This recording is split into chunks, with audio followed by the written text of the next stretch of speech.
Hello and welcome to part 2 of which Pokemon to keep and power up with me, your host, Trainer Weaves. So this is part of my Beginner's Guide to Pokemon Go series, and today we are talking about combat. How to identify the best Pokemon for combat and why you should pick them. Just to recap, there are 4 reasons to keep and power up Pokemon. Reasons 1 and 2 I covered in part 1, and that is good IVs and trade value.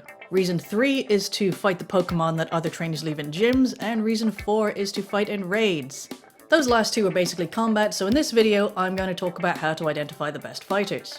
In part 1 I talked about how base stats are actually more important than IVs when it comes to fighting. So if we look at Espeon for an example.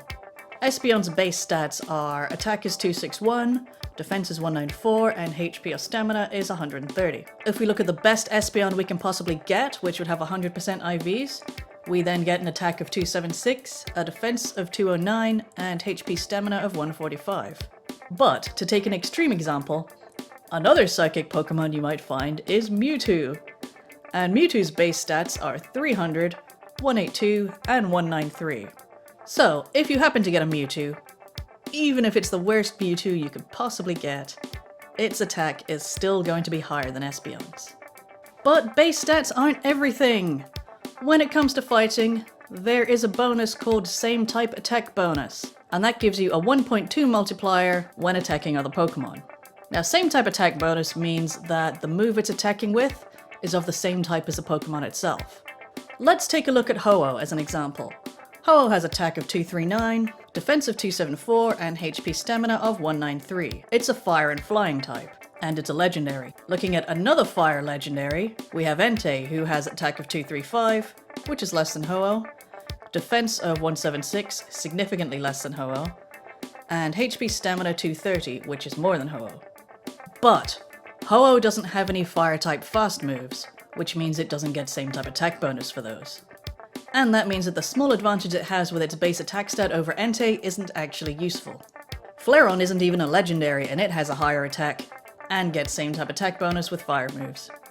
Another factor you should consider is the charge move, how powerful it is and how many bars there are in the move. So taking Entei as an example. Entei has Flamethrower, which is a 2-bar move with power 70.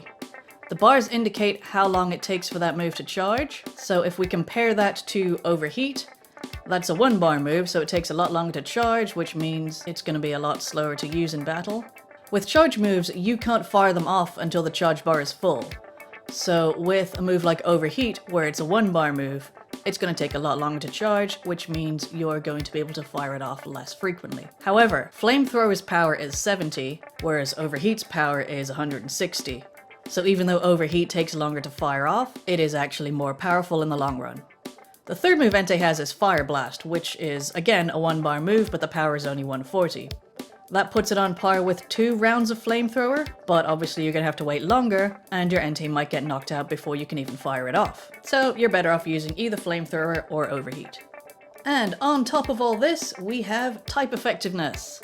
I've gone through type effectiveness before in previous videos. Take a look at Deep Dive into Pokemon if you need more details. Basically, different Pokemon types are weak to different move types. And we go back to this handy dandy chart that tells us what things are strong and weak against. Sticking with our fire type example again, we can see that fire is strong against grass, ice, bug, and steel. It's not actually the type of your attacking Pokemon that matters, it's the move type, and that goes up against the Pokemon type of the defender. So if you're attacking a type that's weak against the move type you're using, that's said to be super effective, and that gives you a 1.4 bonus to your attack. It also works the other way, so if you put a fire move up against a water Pokemon, the water Pokemon is strong against fire, and that means your attack is going to be not very effective, which gives you a 0.714 multiplier. In other words, you're only doing 70% of the damage that you should be. Pokemon with multiple types can even have double weaknesses, so something like Charizard, which is fire and flying, will be doubly weak to rock, and that will take even more damage. So all these factors go into determining which Pokemon are actually worthwhile. Just to recap, we are looking at a lot of factors to choose which Pokemon are the most powerful. Start with the base stats, and then when it comes to your individual Pokemon, look at the IVs on top of that. From there, you're looking at your movesets. Do you have same type attack bonus? And do you have good charge moves that you can get off quite frequently? And on top of all that, you need to look at what you're attacking to make sure that you're not using Pokemon weak to it, and hopefully that your Pokemon is strong against it. So this is where we start applying it to gyms and raids. Reason 3. Fighting gyms. When it comes to fighting gyms, this is when you need to start looking at the metagame. That's how other people are behaving, which determines then how you should behave within the game. In most areas, if you look in gyms, you'll find some similar patterns. A lot of people will be putting in Pokemon that have a good combination of defense and HP or stamina, and 3 of the most popular Pokemon there are Blissey, Chansey, and Snorlax. All 3 of these are normal types, so if you want to clear gyms quickly, you should be investing in fighting types. Machamp, Blaziken, and Hariyama are 3 very powerful fighting types that are quite easy to find. Machamp is often in raids, Blaziken you can get from Torchic, which hatches quite frequently, and Hariyama again often features in events or in raids. Now you can only have 1 of each Pokemon type in a gym, so trainers will be filling it in with 3 other Pokemon. Have a look at what's popular, and then use the information I've just told you to figure out the best attackers. Obviously, when you've taken the gym, you're going to have to put your own Pokemon in there, so you will want to keep your own Blissey, Chansey, and Snorlax, and also power them up. But here's the thing, with gyms, Pokemon motivation decays over time. When the hearts above the Pokemon are empty in the gym, people only need to attack them once instead of 3 times in order to kick them out. When your Pokemon's full CP is above about 1500, the motivation decay rate is actually a lot higher than if it would be below 1500. So you don't want to power your defenders up too much, otherwise you have to feed them more often to keep them motivated. Reason 4. Raids. As with gyms, when choosing the Pokemon to use for raids, you're not just looking at the attributes of Pokemon, you need to look at the metagame. When it comes to raids, that's actually driven by Niantic rather than other players. At the top level, we have X-Raids. We had Mewtwo for a year, and now we have Deoxys. Deoxys is a Psychic Pokemon, so you want to be powering up things that are good against Psychic. But don't forget your base stats, and even though Mewtwo is actually Psychic, it's still the most powerful Pokemon in the game, especially if you could get one with Shadow Ball, which is super effective against Psychic.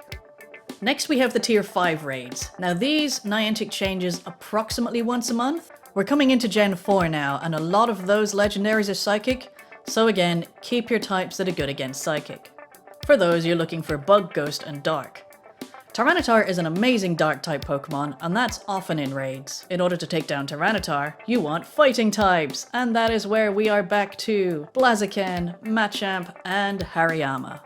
So basically, if you want to be prepared for raids, you need to look at what could be upcoming for Tier 5s, find out what's coming in Tier 4s, and Tiers 1 to 3 you can generally solo, so don't worry too much about those.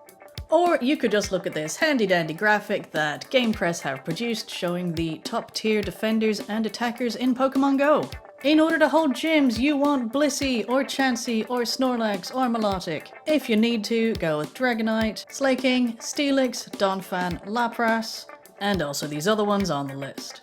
If you want to know who to power up to attack, it is Kyogre, Mewtwo, Tyranitar, Rayquaza, and Machamp. Also Groudon, Dragonite, Salamence, Raikou, and Hariyama. And then there's a whole bunch of others down there as well. So between these 2 videos, I have tried to explain why these particular Pokemon are in the list as the top attackers in the game, and how you can apply those to your own Pokemon as well as which ones to hunt. I do hope it helps. Thank you very much for watching. Hit like if you learned something, or if you enjoy it, or you just want to support me. You could also subscribe. Take a look at the other videos in the Beginner's Guide playlist to learn more about Pokemon Go, and I also do a weekly news video which has its own playlist, which is linked down there somewhere. Thank you very much for watching, and I will see you next time.